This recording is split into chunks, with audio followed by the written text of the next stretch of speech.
Hi there, John McAdams here. Thanks a lot for joining me in episode 407 of the Big Game Hunting Podcast.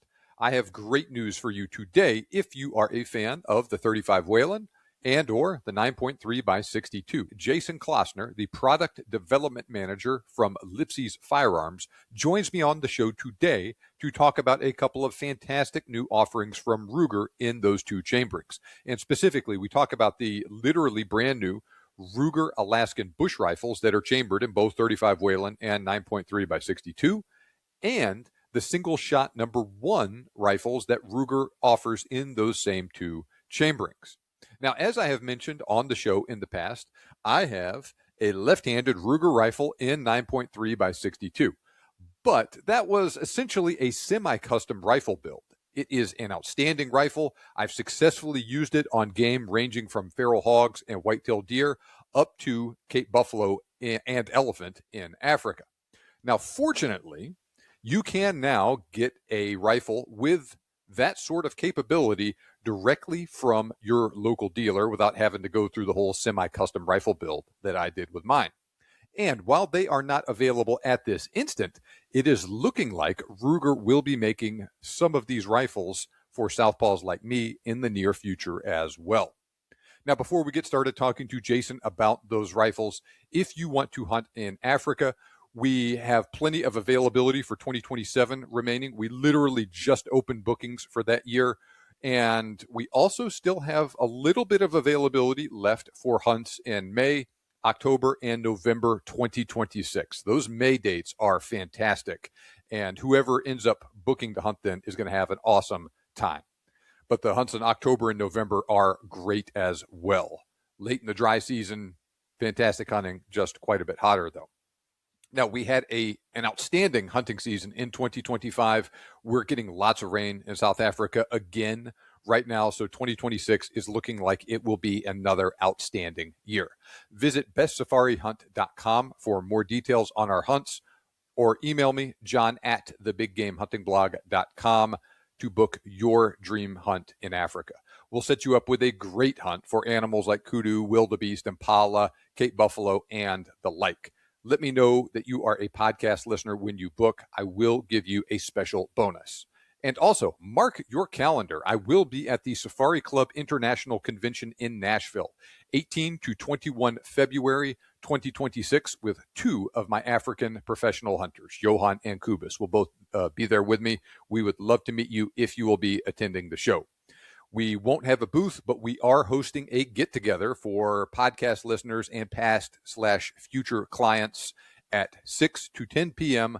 on Friday, 20 February 2026. We'll be hosting that at the house we're staying at in town. Our address is in the episode description. Pizza and both non-alcoholic and alcoholic beverages will be provided. Space is limited, though, so please RSVP, john@thebiggamehuntingblog.com.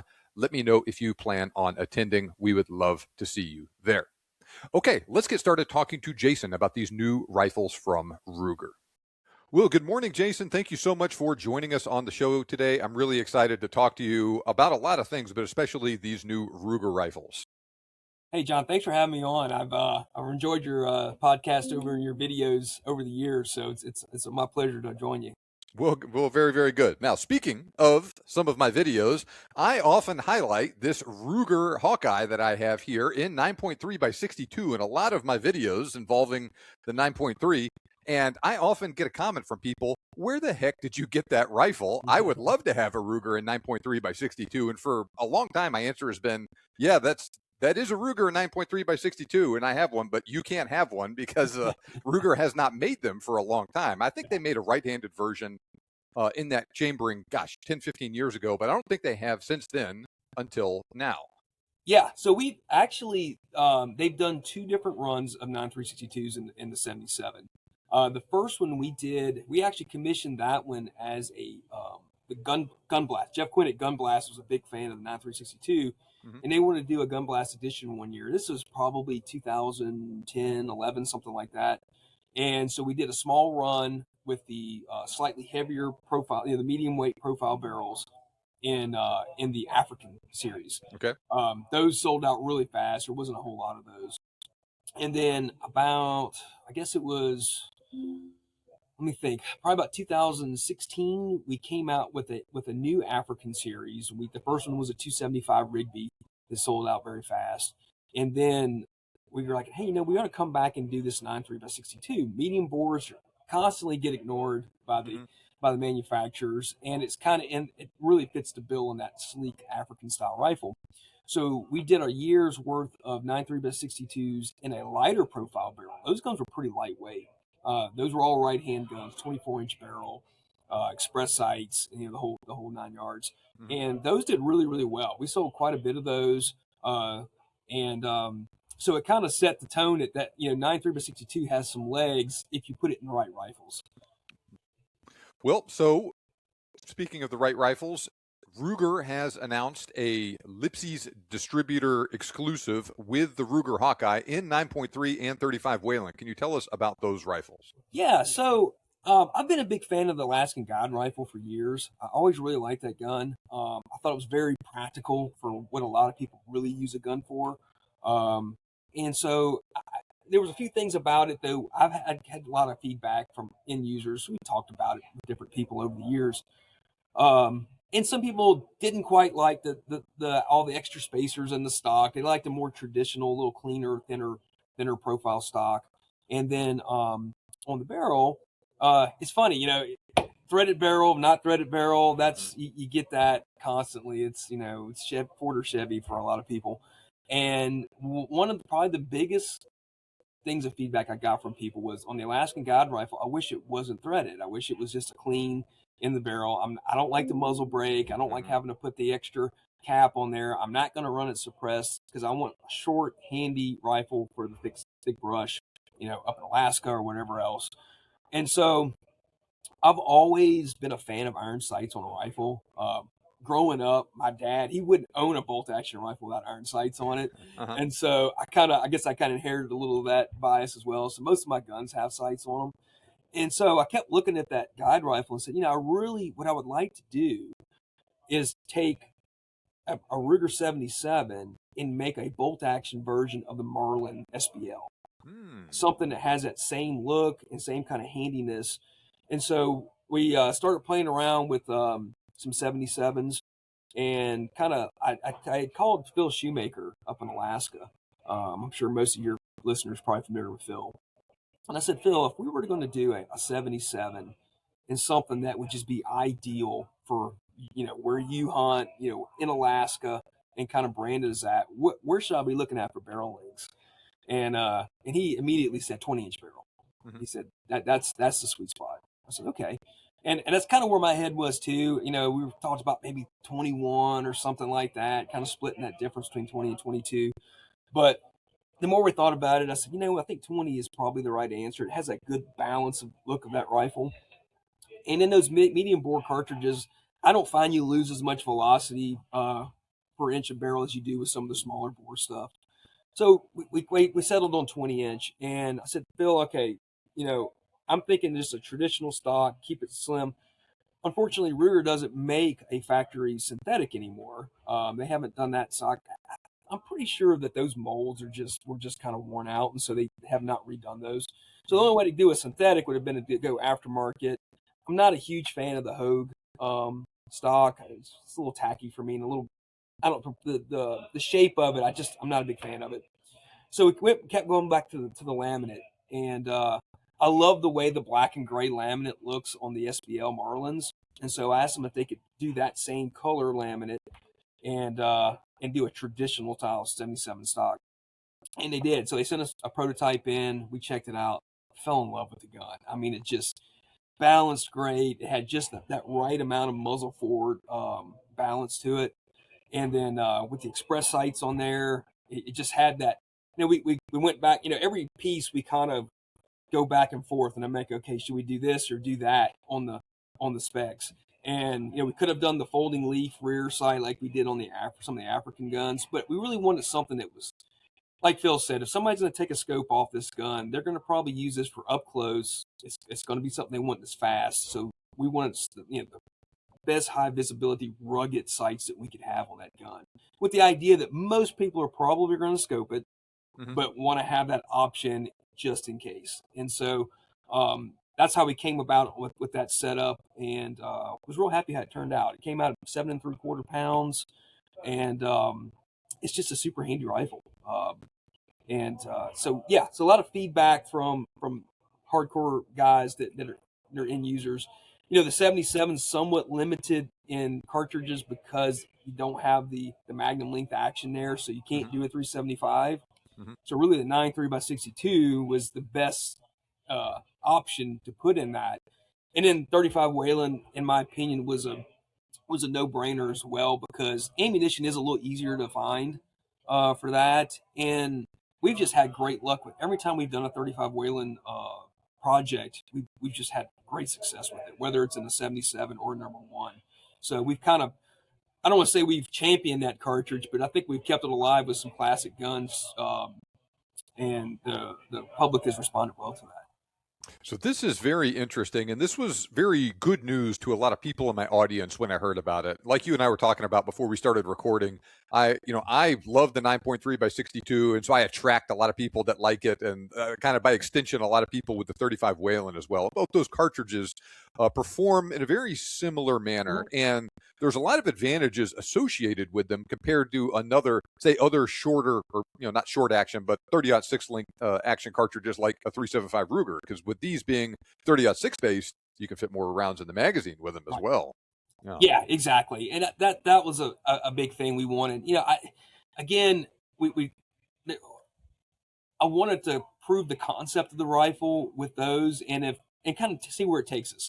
If a bunch of people say, man, that needs to be a 375 Ruger, well, then maybe we could do that. But you had the guide rifle already available in that cartridge. So, and in 338 Win Mag and 300 Win Mag and all those others. So I said, let's start it with two cartridges that they don't currently chamber in the guide rifle. So at least we're kind of hitting two segments: guys who want those cartridges and guys who maybe want that configuration of a rifle, but maybe not with the spacers in the stock, without the muzzle brake and all that kind of stuff. And quite honestly, and everybody's got different recoil tolerances and stuff, but to me, the 35 and the 9.3 are two cartridges that don't really necessitate a brake for most people. They can learn to master those cartridges. And so that's kind of why we went there. The 9.3, I figured there would be some crossover appeal for some of the guys who want to go to Africa. So since the 9.3 does have some solids and more real dangerous type game loads available, it made sense to offer that as well. It's funny, when I was talking to Phil, him and his son Taj were both hitting me up, because Phil's kind of was a big fan of the 9.362, and of course Taj calls it the Euro trash 35 Whelen. So I was kind of placate both of those guys, so they both kind of found the one that they liked. But they're great cartridges. They're very versatile. They're easily mastered by people. And in the 35 Whelen instance, really ammunition's very available and a lot of options, mainly because they're legal in a lot of the primitive weapon states in the South. We sell a lot of the single shot break action style 35 Whelen CBAs and TCs and stuff like that, because of those kind of weird nuanced laws where 35 Whelen is actually legal. And so the ammunition companies have had to respond to that and offer a lot of ammunition out there. So really, we wanted something that was be easy to find and also be very effective, but also be kind of classic. Now, it's an interesting way that the rules and regulations have shaken out with this, where you have a couple of different overlapping use cases for these cartridges that at first glance, unless you really researched it, you wouldn't think. Like you said, you wouldn't think that a 35 Whelen would be very popular for deer hunting in Louisiana in particular, as well as bear hunting in Alaska, for instance. And so you're able to serve both markets with the right setup and with the right guns and whatnot in it. And I want to say Iowa is another state that you can use that 35 Whelen. I think it is legal there now. I know Mississippi, it's good. Maybe Alabama. There's several kind of states clustered in the deep South that they kind of had these weird, 35 caliber or greater cartridge stipulations in a single shot rifle with an exposed hammer. Well, 35 Whelen fell into that. And so it's funny, probably 15 years ago, before that law changed, if you'd have polled 98% of the people deer hunters in Louisiana, they never heard of 35 Whelen. And now it's just pretty popular. And what we found too is a lot of guys had such good success during the primitive weapon season and how effective that cartridge was on deer that they wanted a bolt action rifle to hunt with during the rest of the season, because they're like, man, this hammer stuff, I'm not having to track stuff. Even down here, usually things are real thick. You don't want to have to. It's usually warm, so you want to recover that deer pretty fast. We got a lot of hogs down here, so the 35 Whelen has really opened people's eyes to what true power can be compared to their traditional deer cartridges. That is a very good point too. And also too, guy decides he wants to go to Canada or out west and hunt elk or something, or go to Alaska or go to Africa or whatever. Yeah. You can, that cartridge, works wonderfully there. And if you're already set up to hand load it, for instance, you can get factory loads for it. But if you're already set up to hand load for it, it's a plug and play deal in each case. Absolutely. I was just shooting my 35 Whelen the other day, and I mean I was shooting the Barnes and the Hornady stuff, and in each case, I was getting better ballistics out of the 35 Whelen than I was getting out of a 300 Win Mag. I mean, there you go. It's a very something about those medium bore cartridges. They're just very efficient. I think once people start to really mess with them and play with them, they can find that they can work really well. Of course, 35 Whelen was hamstrung by Remington when they chambered it in the pump action rifles. When they I think it was 1988 when they legitimized the Whelen, and of course they had to put the pressures down a little bit. But if you're hand load, especially in like a Ruger number 1 or a 77, I mean you can really juice them up a little bit and turn that into a pretty effective cartridge. That 200 grain tip triple shock out of a 35 Whelen is just a fantastic bullet. I mean you can hunt most of the world with that one setup, and with the right with the right loads and everything, there's not a whole lot you can't do with that. Mm-hmm, mm-hmm. Now, let's talk a little bit more about these rifles. So we talked about the fact that they have a laminate stock on it. Mm-hmm. I have a Ruger Hawkeye FTW Hunter in 300 Win Mag, has a laminate stock on it. Is that the same stock, just a different color that we have on these new guns? I think the FTW stock, I'd have to look at that one again. That one might have a slightly different dimension to it. What I told them is, I want you to make the Hawkeye stock, because I love that profile. It's thin where it needs to be. Mm-hmm. There's not a lot of extra wood there. I said, just make the Hawkeye profile, but in the black and gray laminate that you make the Marlin stocks with, that same color, and that's what they did. The laminate adds a little bit of weight. I could probably argue for or against that, especially in the bigger cartridges like that. I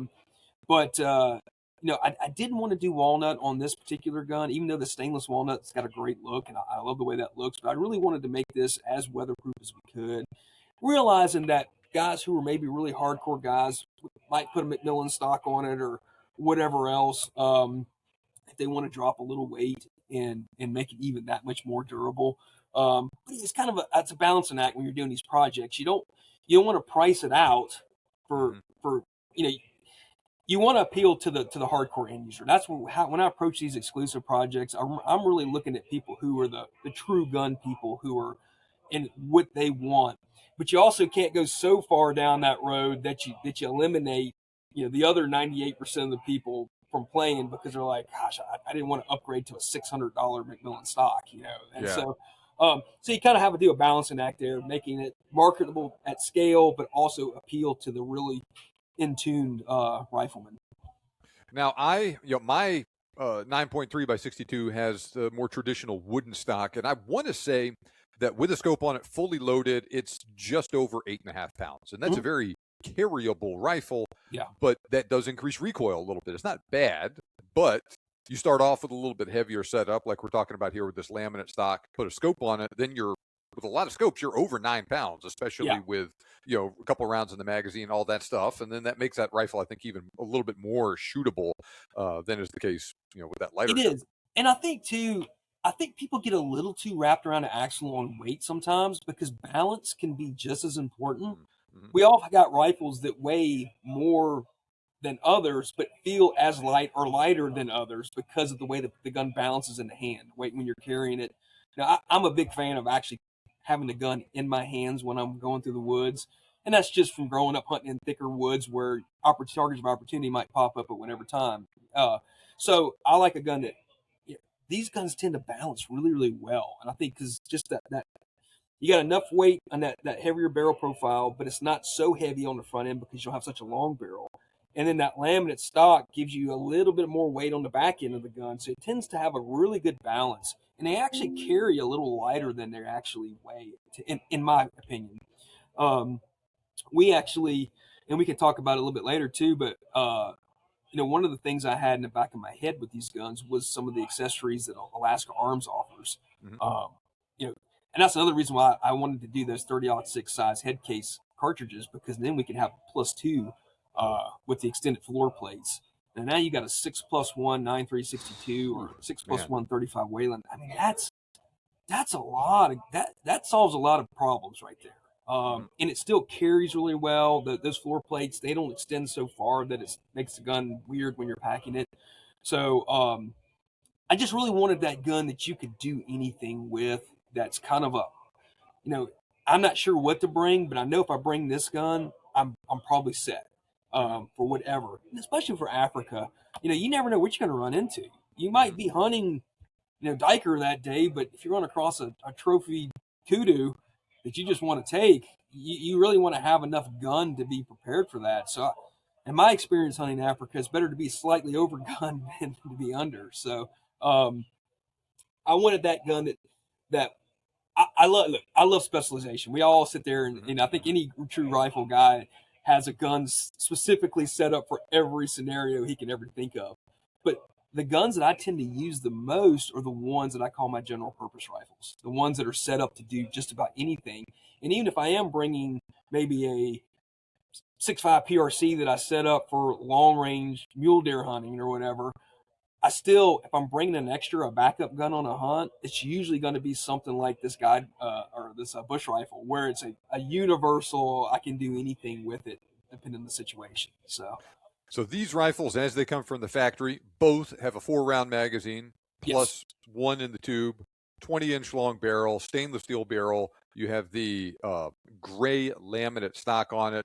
And of course, they're all built on the standard Hawkeye action. So it's a controlled round feed, 3-position safety on it, all the things you like about it. Some people don't like it. I do like the Ruger scope mounts where you just go straight into the receiver like that. Mm-hmm. You don't have to mess around putting a base on it, all that. You can get them. I feel like it's easier to get that scope mounted lower to the bore when you put it directly on the receiver like that. And then, like you mentioned, you can get one of those Alaska Arms magazine extensions. For a Magnum cartridge, it's only one extra round, but for the 30-06 size, it's 2. So like you said, you go from 4 in the magazine to 6 plus 1 in the tube, and then that's 7.35 Whelen or 9.3 rounds. There's a story I tell sometimes on the podcast where there was a listener that was hunting buffalo in Africa using a Ruger guide gun in 375 Ruger. So you only have 3 rounds in the magazine with that one, and everything ended up going fine with this buffalo. He made good shots on it, all of that stuff. But I think he ended up shooting this thing 13 times or something to finally both kill it and anchor it in place to keep it from getting in the bush. Because it was one of those deals, he shot it and went down and tried to get up, and he'd shoot it again and go down and keep trying to get up and all of that. It's a little bit more exciting when you only have 3 rounds in the tube versus many more like that. So that is, everyone always says they shoot perfectly and they don't need it and all of that. But man, when you need it, you're not going to need it very often. But when you need it, you really need it. Well, that's what in my experience, it's usually either one shot or it's a lot. It's if the first one doesn't do it, especially on the big stuff, it's probably you're probably going to shoot more than one extra or 2 extra. You're gonna probably shoot plenty. And it's just. The good news is you don't have to load it all the way up if you don't want to, but you have the option, and that's the beautiful. And it's an easy part. It's just a floor plate. It takes 5 minutes to change it out. I'm a big fan of the Alaska Arms detachable scope rings as well. Mm-hmm. Very, very nice scope rings. Very easy to quick take off, put them back on. I set up a 35 Whelen for myself with the floor plate, and I've got an older Leupold VX2 2-7. With the long range dot reticle, so it's got a couple little dots underneath, and then those QD rings. And man, there's not a whole lot I can't do with that setup. I plan on working up a good load with a 200 grain tip triple shock, and I mean, short of the really big stuff, I'm pretty much covered. Mm-hmm. Well, so these are very good examples, like you mentioned, of excellent kind of all-purpose rifles, and especially kind of optimized more towards short to medium range. But that's really what these two cartridges are best designed for anyway. Where so my 9.3 has a 22-inch long barrel. That's not bad at all, but I mean 2 inches cut off of that makes that even more shorter, handier, and easier to maneuver. And like you said, you just don't lose so much velocity at all with those bigger bore cartridges by going down to that. And like you said too, the muzzle brake that you have like on the Ruger guide gun and whatnot, that's there's pros and cons to it. I personally don't like it. I know Tyler Friel made a video here recently messing with one of them. He's like, all right, here's the best advice I can give you with this muzzle brake. You unscrew it and then just throw it to the woods and put the muzzle weight on it. Yeah. I'm in that camp personally myself too. Yeah. So. And you could put a suppressor on the threaded barrel like that, but it makes the barrel longer and blah, blah, blah, blah, blah. You know, so this is more optimized for that specific circumstances. But like you said, if you want to get a rifle that you can't put a suppressor on, we'll get a guide gun or something. Yeah. And look, and that's not to say that we won't do a threaded barrel version down the road. You know, anytime you do when you're doing these special projects, especially the first go around, you don't know how it's going to take off. You have a pretty good feeling about it. Mm-hmm. But again, you know, you're coming out with something that's kind of in a niche cartridge. You know, it's kind of a niche configuration. And while you feel really good about it and you feel confident that it's going to be well received, you just never know, is this going to be you know, you're going to sell a couple hundred of each and then that's it? Or is this going to be something that ends up being, you know, a legacy type exclusive run where we just keep on. We've got exclusives that we've been running for 20 years because they just keep selling and people want them. So you just never really know. And so I didn't want to skew it to death with making, you know, 10 different variants of the same thing, because that's kind of confusing for our dealers too. They never know which ones to bring in. So you kind of keep it simple for them. But now that know that this project has legs, now we can look at saying, okay, well, maybe we can come back and maybe we do a run of threaded guns. Maybe we do some different chamberings. Working on potentially doing some left-handed guns. You know, I've always wanted to do some left-handed ones, and we're working with Ruger on that now. And I'm hoping to have you know, maybe within the next 60 to 90 days have an update there. But we haven't forgot about left-handed shooters. We want to service them too. Now, Ruger is a company that is very good about servicing left-handed shooters. That's what I have here. And like I said, everyone's always asked me where they can get one.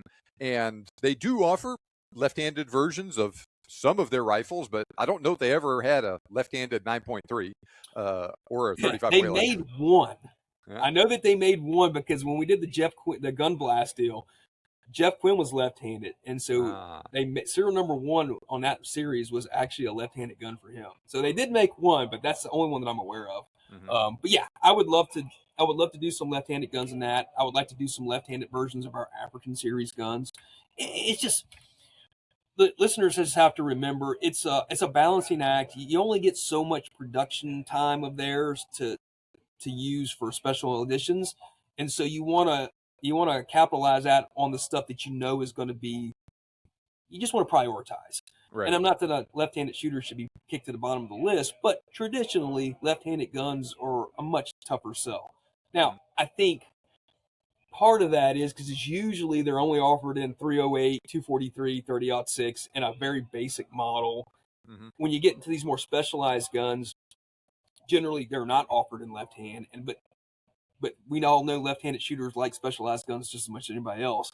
And I think now that the world has kind of come around to, if you're left-handed, you need to shoot left-handed and not try to force somebody into a right-handed rifle. I think I do want to capitalize on that going forward. But again, it's just a matter of prioritizing production, because we have a lot of other projects on the 77 line as well. So you just kind of have to make sure you're taking care of all that stuff before you can go down a more niche road. Mm-hmm. All right. Now, as you and I were kind of talking before the show, it seems like both the 35 Whelen and the 9.3x62 are becoming more popular every day. Mhm. Am I imagining that, or is that actually the case in terms I of think, like actual sales? yeah, I think it's a case for two reasons. One, I think 35 Whelen, mainly because of the exposure to a lot of people who would have no reason to ever use it, but now think, hey, this is actually a pretty good cartridge. Hmm. Like we talked about with the Primitive State guys. I think the 9.3 is really picked up mainly because there's not a lot of magnum length action controlled round feed guns anymore. I Hmm. mean, there's no more CZ 375s. Hmm. The Ruger, Express Magnums. That's Smith, Winchester. They make a handful of blued walnut 375s, but they don't make any stainless guns in 375. So there's just not a lot of options, and so the 9.3x62 is something that's easily adaptable to what most manufacturers are making. So I think it is a very good alternative. And I think guys like you and Joseph Von Benedict, who Hmm. have been sharing their success stories with the 9.3 in Africa and in the U.S., I think it's just people are starting to realize this is a viable setup that gives me 95% of a 375 with less recoil, more capacity, a lighter weight gun, Hmm. and in a more accessible guns. I mean, it's very easy now to rebarrel. You go take any dusty 270 or 30-06 you got sitting in the back of the safe, and you Hmm. can turn it into a 9.3x62 relatively easy. Well, and that's what happened with this one. So my dad and I, both left-handed, hunting Cape Buffalo in 2012, and we wanted a left-handed controlled round feed gun that was appropriate for buffalo. And the 375 Ruger was brand new at this point. We're like, I don't know if this is going to last. So we both bought left-handed Ruger Hawkeyes and 30-06. Both of us rebarreled them, and then that's what we hunted with, and it was a piece of cake, and it worked awesome. Yeah, super Still, simple process. yeah. I've killed deer, I've killed hogs, I've killed black bear. I took it to Africa. I killed impala, zebra. I killed a buffalo. I killed an elephant with that rifle. So it'll work for the whole What else do spectrum you of need? stuff. Man. Yeah, Yeah. right, exactly. And the 35 Whelen also has the benefit of being able to be downloaded with 357 Magnum bullets. Hmm. I know a lot of guys who do reduced loads with 180 grain hard cast bullet that you would normally load in a 357 or a 38 special, and you can make some really lightweight, just kind of planking loads or small game loads or whatever with it. I mean, actually, some of those loads are pretty effective on deer and hogs too. I mean, it's whatever you want to do. That 358 bore diameter is pretty versatile, and I know guys who take 35 Remington projectiles and download to Whelen to 22, 2300 feet per second, and now you got a gun that a kid could shoot. I mean, Hmm.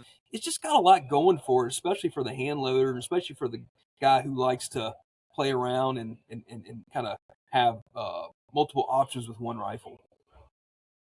All right, let's switch gears a little bit. You kind of teased this earlier, talking about the utility of the 35 Whelen in particular as a single shot rifle, how it meets the legal requirements for some, say, Southern primitive weapon seasons. Mm-hmm. You guys also have Ruger number ones in 35 Whelen and 9.3x62, right? Yes, that's correct. So since about 2014, we've kind of had the exclusivity of the Ruger number one. Now, back in that, for years, we had done special runs of number ones, and finally got to the point where the number one production had kind of dwindled a little bit, and kind of to keep it going and keep it alive, we threw it out there. Hey, if we commit to buying all your production for the year, can we keep this thing going? And they agreed to do that. So for about the last 10 years or so, we've had the exclusivity on number ones, and so for the first few years, we kind of every year we would change it up and do a different offerings for from 2 or 3 different configurations. But what ended up happening was, especially through COVID, that the production got so low on them that we didn't see any for about 2 years, and so the demand for a lot of the guns that we had offered were still so great that we didn't want to just discontinue them after an arbitrary year and then leave a lot of people out. So now we're just kind of keeping them active until that demand gets satisfied. Um, but in the last year or so, we did launch 2 new number ones. One was a stainless walnut S model with the sights and Alexander Henry forend in 35 Whelen, which has been very successful. And then in the 9.3x62, we've got an international model. So it's a 20-inch RSI, so it's got the full length stock, it's got sights, super lightweight gun because that barrel profile is pretty light. I think that gun only weighs about 6.5 pounds, so it's sporty when you shoot it. But it's just a super handy little rifle. I mean, with a number one, you lose about 3 to 4 inches in overall length because you don't have a magazine, an action there to worry about. So a 20-inch number one is about like carrying a 16-inch bolt action rifle. Wow, man. So it's super, super handy. I wanted something that had that continental kind of European look, and the 9.3 having the German heritage and everything. It just seemed like a good fit, and they've been super popular. We've sold every one we get, and the wood. One of the things with number ones is a couple years ago we really challenged them to find some better walnut, because with number ones especially, I've seen it happen. I've seen people not buy the number one of their dreams because the wood was not good. And I've seen people buy number ones that they didn't even want, but the wood was so good they had to buy it. So it was worth having to pay a little extra to get some upgraded walnut. So the wood has been really good these last few years.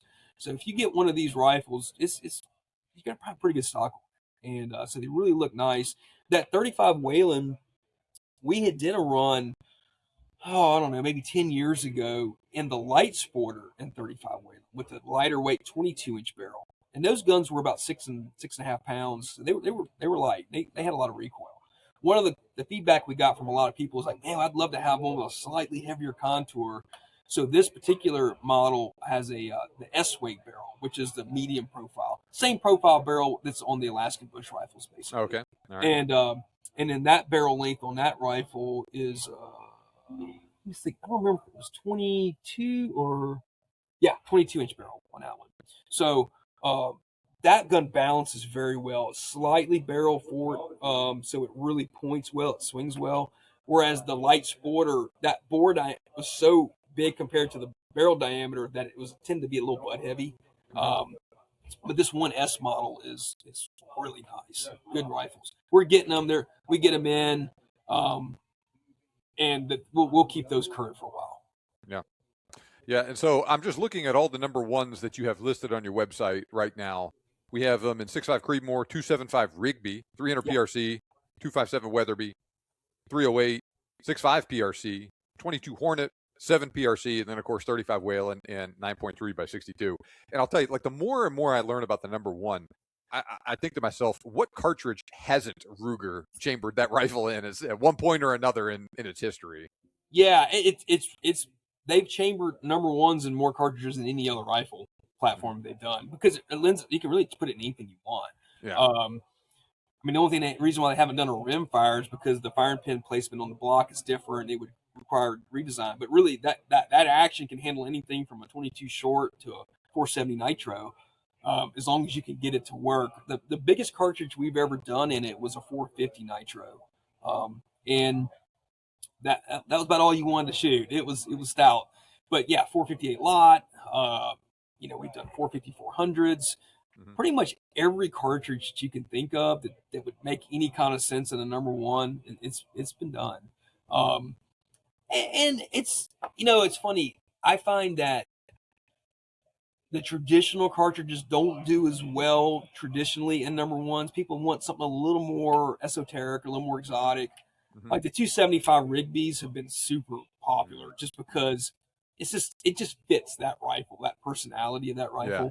Yeah. And I'm a big fan of them. I've been hunting with number ones for a long time, and I fell in love with them early in life. And I just really, once you start hunting with a number one, gosh, man, it's, other than when weather's just terrible, you just want to hunt with that rifle all the time. They just carry easy.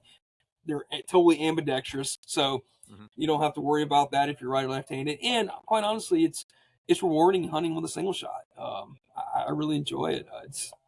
It's fun. The guns balance well. They shoot well.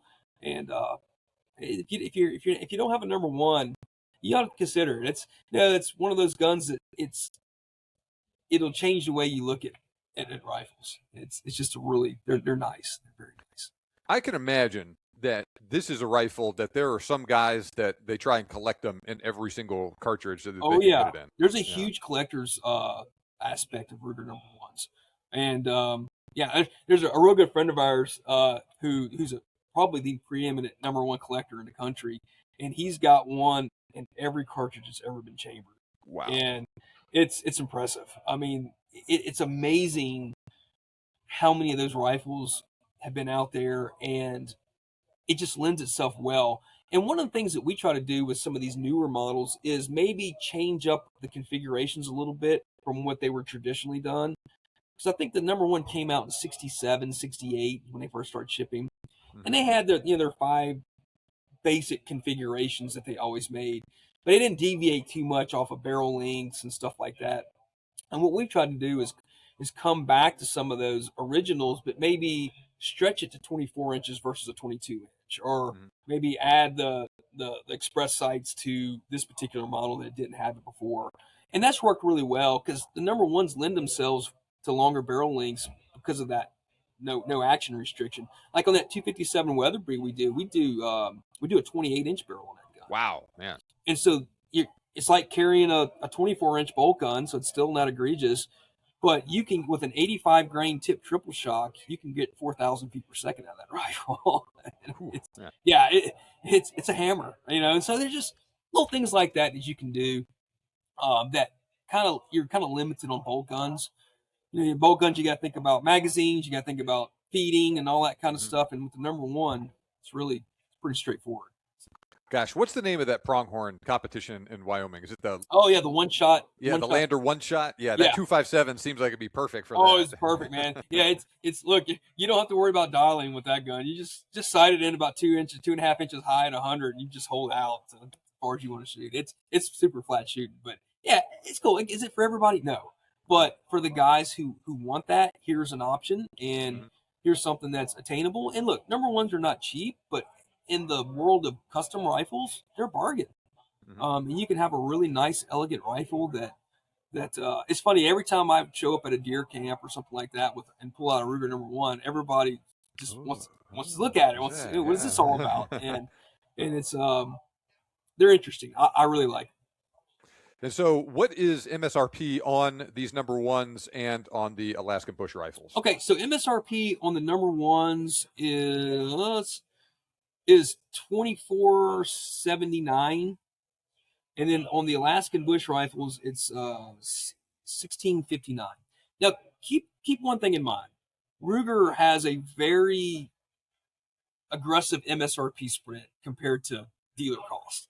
So you should be able to find these guns for quite a bit less.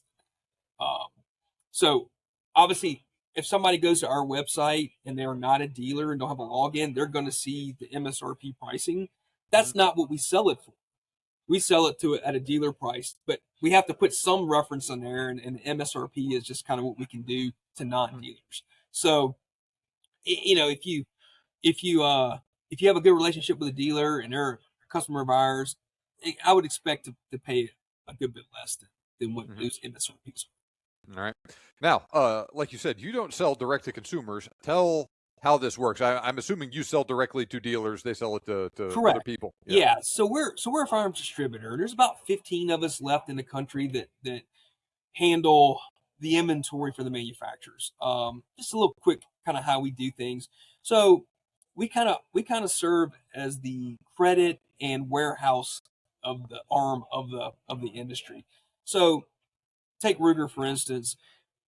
We currently sell to 20,000 federal firearms licensees. Now there's 40 something thousand licenses that are out there.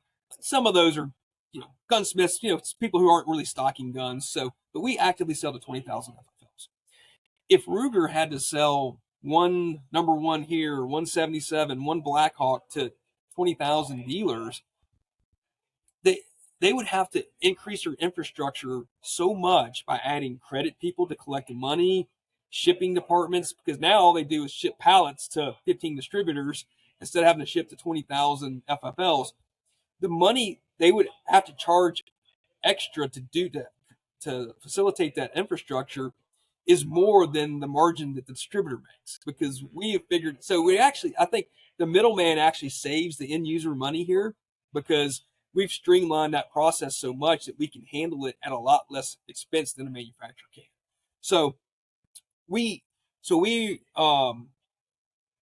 get these guns in, we warehouse them here, And then, we sell them. We have 60 sales reps that call on dealers across the country, and those dealers purchase the guns from us.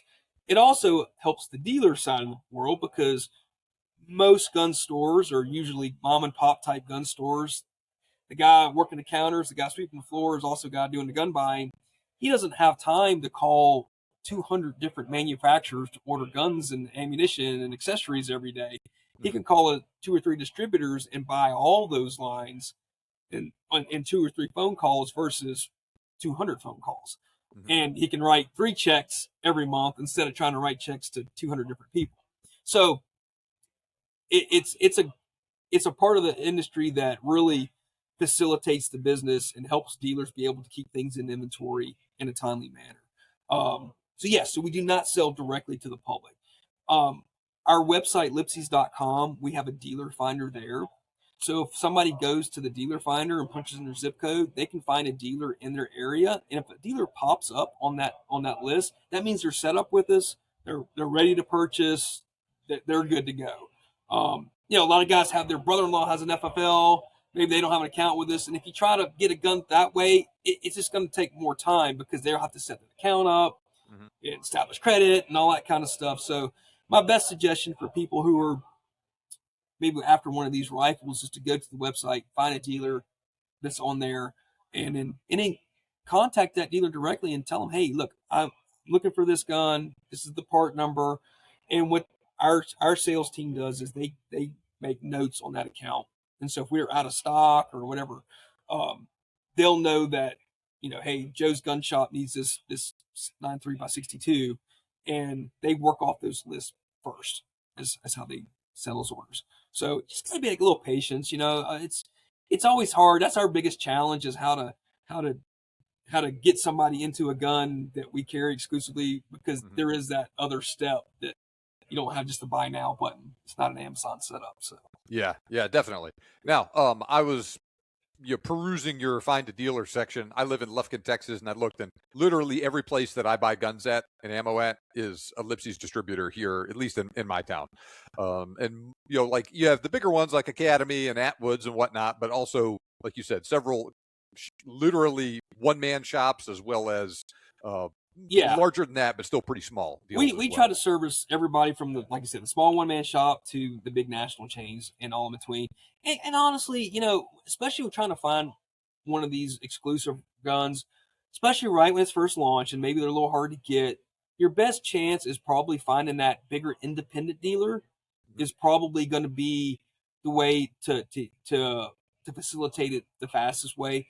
The national chains guys, they're great and they do a good job of it, but it can be sometimes it's harder to get a special order maybe prioritized through that because there's so many layers and you don't know how many people are ahead of you in line too. And that's the other thing. Some people will call up and say, hey, I put this order in with this dealer and so I hadn't gotten one, and you'll go look and say, well, that dealer's got 3 of them, but I don't know if you were number 4 on the list or if you're number 40 on the list. I don't know. You'll have to, that's between you and the dealer. So there's all kind of little challenges there. But the good thing is if you stay vigilant, you stay patient, we'll get you a gun.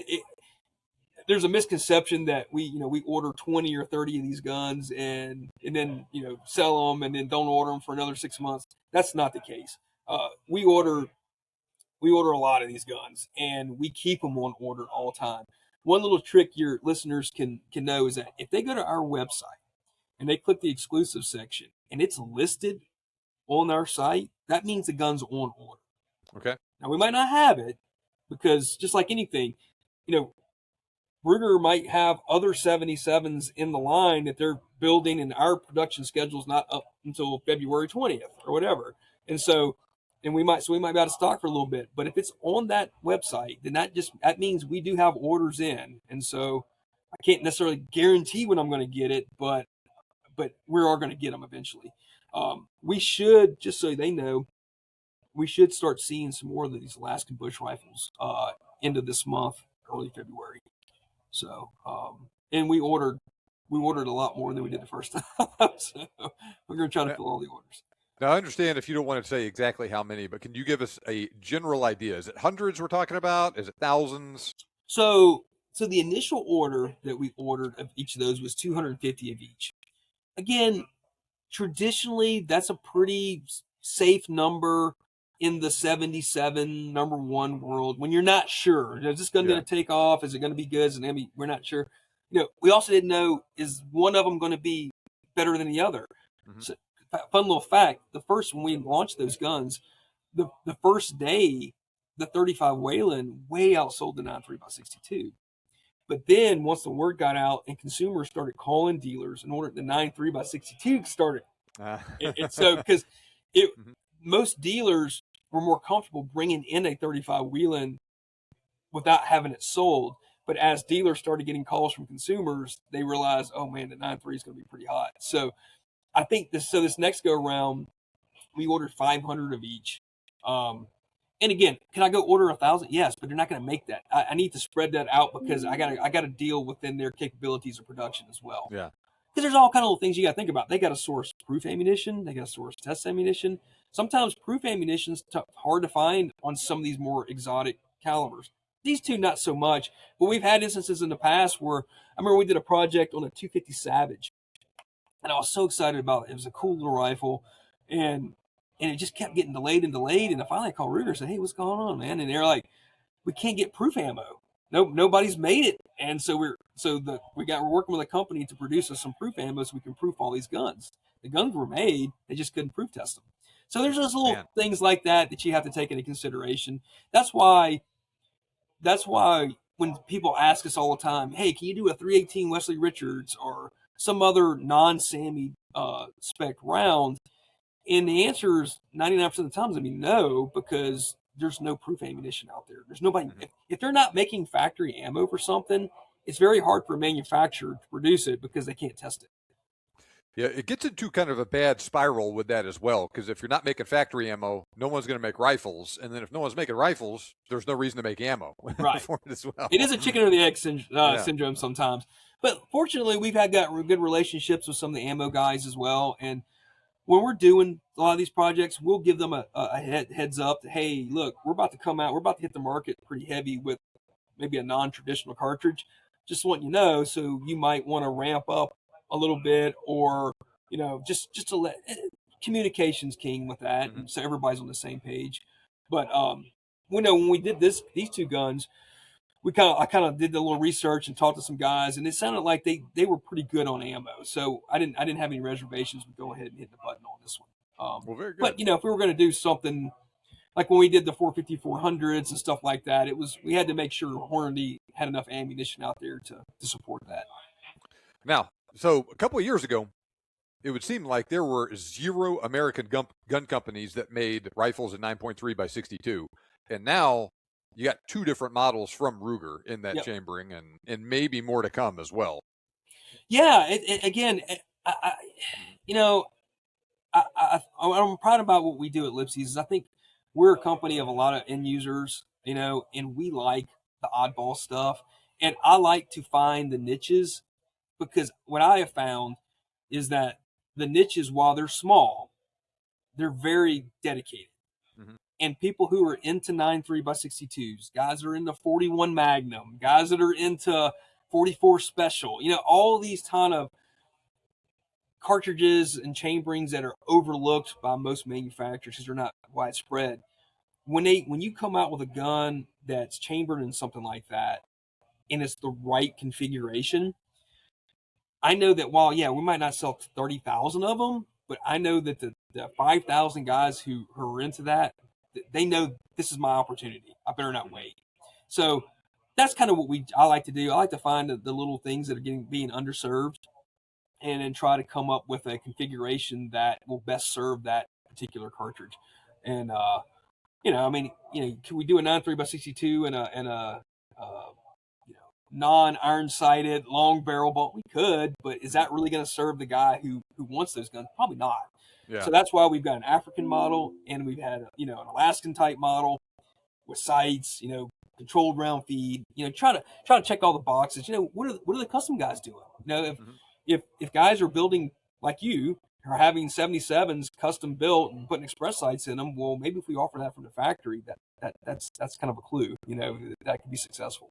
So. Yeah, that's a classic way of looking at it. If they're already going through a giant headache to do it themselves, man, if you make it easier, then that just seems like you're picking up free money, so to speak. It is, and it's peace of mind for the consumer, because now they're not voiding their warranty. Now they can get it today. They're not sending their gun off. I mean, we've all had custom guns built, where 2 years later you're like, gosh, I really wish this gun would come back, and so. And then, sometimes things change while you're in the middle of a build, and it's like, gosh, now I wish I would have done this, or whatever. Now you can have it from the factory. And again, is it going to check every box for every person? No, but we try to make it to where it's going to check the boxes for 80% of the people. Mm-hmm. And, and if somebody wants to go and change the stock, if somebody wants to do whatever, they can do that. It's, you try not to make so many different models that it creates a lot of confusion. But it's, as we get feedback from end users when we do these projects, it gives us good ideas on how to approach the next project. So, I try to interact with end users all the time. If any of your listeners want to contact us, they can email us at info@lipseys.com. I check that inbox every day. So if they've got a suggestion, or they got a gripe, whatever it is, they can send it to that email, and we answer every email, and we try to at least give you a reason why we did it, or maybe give you a little insight on maybe why you should consider the reason why we did it. So it's great, and we love interacting with end users. I mean, we're end users too. We're not, a lot of the gun industry is staffed by people that are business people, but maybe not necessarily hardcore gun guys. Our company's not. We're all hardcore gun guys, and so we get excited about this stuff. I always look at these things. Is this something I would want to buy myself? And gosh, man, I'm about to break myself this year. It's been a lot of good stuff. So. Well, I'll tell you, I am very excited to learn more about these new Ruger rifles when more are available. I'm sure a lot of my listeners are too. We have talked almost to death about these, the two Hawkeyes and then those number ones. But I just also want to remind people, one, those aren't the only Ruger rifles you guys carry, and you also carry guns from all kinds of different companies as well, from Glock, Smith & Wesson, Bergara, all of that. I saw you guys have some new 22 Creedmoor and 25 Creedmoor rifles from Bergara that they just released that are available through you as well. I have two final questions for you as we wrap up. One, is there anything especially exciting that has either just happened or maybe that you want to tease coming from anyone that you want to share with us? Yeah, so we've got SHOT Show right around the corner. Today's January 9th that we're recording. I don't know when this is going to hit, but SHOT Show's coming up in basically 2 weeks. We'll have we'll have 2 or 3 new product launches at SHOT. Those are going to be handgun launches. A couple of them I think people will be really excited about, especially if you like revolvers. If anybody follows Lipsey, we know we're revolver nerds here, and so we've got some really cool revolvers coming out that I think people will find useful not only for defensive purposes but for in the field. Okay.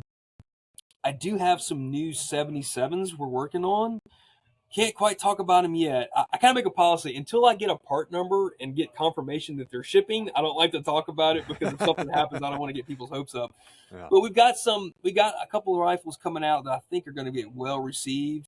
I think guys who like 9.3x62 and like African style rifles will be really happy. So very good. Well, yeah. Man, so even more great stuff coming for the good fans of the 9.3. That is wonderful. Well, so I am going to ask you now the final question that I ask every single guest that I have on the podcast. You must choose one to hunt with for the rest of your life. Either a single cartridge, and if you hunt with a single cartridge, you can use any bullet in it, or you can use a single bullet type, and then you can use that bullet in any cartridge. Which do you choose, the cartridge or the bullet, and then which one is your selection? Well, I guess the easier choice would be the bullet. I'm taking tip triple shot. Mm-hmm. That's a common one. Whether it's 223 or it's 375, it doesn't matter. I generally hunt with those anyways, so that's kind of cheating. That's kind of easy. The one cartridge to do it all.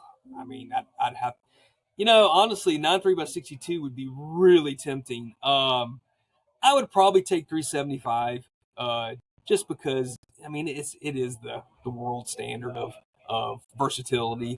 I've kind of got the Africa bug in the last few years, so that if it was just in North America, I would probably honestly I'd stick with 30-06 just because it just works. But yeah, I'd say 375 because then I could shoot 235 grain tip triple shocks and shoot deer.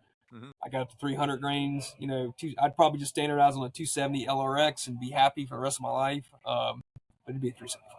Okay, well, very good. Jason, thank you so much for joining us on the show. I really enjoyed it. Thanks, John. Thanks for having us. I really appreciate it.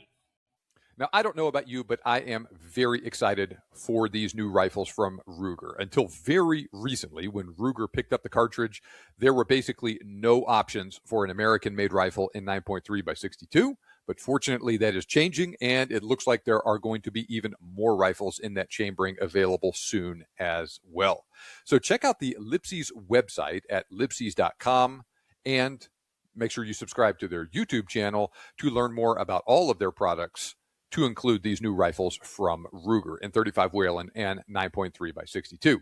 I would also love to set you up with the safari hunt of your dreams in Africa. Visit bestsafarihunt.com for more details, or email me, john@thebiggamehuntingblog.com. And remember, we will be at the SCI convention this February. I would love to see you there, either on the show floor or at the get-together we are hosting at our house. Email me if you plan on attending. Remember, you can make your dream hunt turn into a reality, and I can help. Thanks for listening. I'll see you back here next time on the Big Game Hunting Podcast.